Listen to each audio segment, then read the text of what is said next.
రోజు నాకు అస్సలు బాలేదు. ఉదయాన్నే వైఫ్తో గొడవ, car tyre puncture, lunch bag miss అవ్వడం. సరే బస్ ఎక్కి ఆఫీస్కి వెళ్దాం అంటే బస్సు మిస్ అవ్వడం, ట్రాఫిక్లో చిక్కుకున్న క్యాబ్ రైడ్. ఇవన్నీ కాకుండా ఆల్రెడీ ఆ రోజు నాకు ఆఫీస్లో ఆడిట్ ఉంది. నా బాస్ ఏమో నన్నే ప్రజెంట్ చేయమన్నాడు. ఆల్రెడీ కేపీఎస్ ఏవి రీచ్ అవ్వలేదు, లక్ష్యాలను చేరుకోలేదు అన్న మానసిక ఒత్తిడి నాలో ఉండగానే ఇప్పుడు ఆఫీస్కి కూడా లేట్ అయ్యాం అన్న బాధ ఎక్కువైపోయింది. నేను ఆఫీస్కి రీచ్ అయ్యేసరికి ఆల్రెడీ ఆడిట్ స్టార్ట్ అయింది. నేను గ్లాస్ డోర్ నుంచి చూశాను.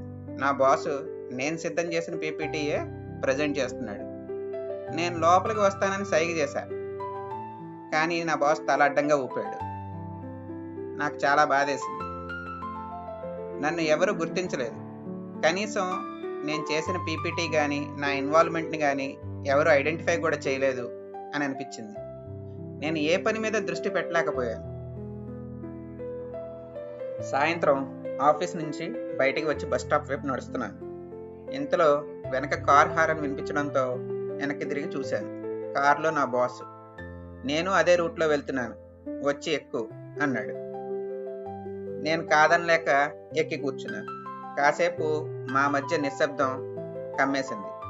చాలాసేపటి తర్వాత నేనే సారీ సార్, ఈరోజు అనుకోకుండా లేట్ అయింది అని అన్నాను. ఆయన తల తిప్పకుండా పర్వాలేదు అని నెమ్మదిగా చెప్పాడు. అక్కడితో ఆ రోజు ఎండ్ అయింది. నేను ఈ సంవత్సరానికి నా కేపీఐ కూడా ఎండ్ అయింది అని అనుకున్నాను. నేను ఎలాగూ టార్గెట్స్ అచీవ్ కాలేదు కాబట్టి అప్రైజల్ మీద పెద్దగా హోప్స్ పెట్టుకోలేదు. అప్రైజల్ ప్రాసెస్ కంప్లీట్ అయిన ఒక నెలకి ప్రమోషన్ లిస్ట్ వచ్చింది. అనూహ్యంగా అందులో నా పేరుంది. ఆనందంతో పాటు ఆశ్చర్యం కూడా కలిగింది.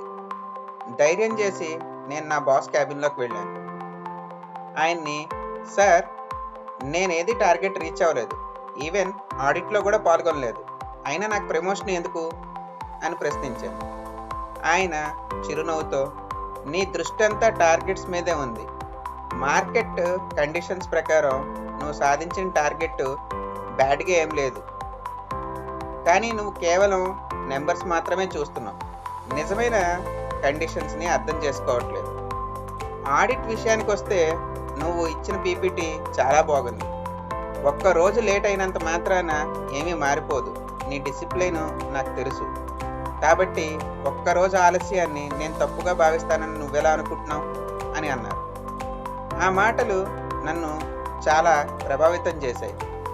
వృత్తిపరంగా కేవలం టార్గెట్లు సాధించడం మాత్రమే కాదు, అది అంకిత భావం, పరిస్థితుల్ని అర్థం చేసుకోవడం, కష్టపడే ధోరణి కలిగి ఉండడంలో కూడా ఉంది అని తెలిసింది. నిజమైన ప్రొఫెషనలిజంకి మీనింగ్ ఆ రోజే తెలుసుకున్నాను.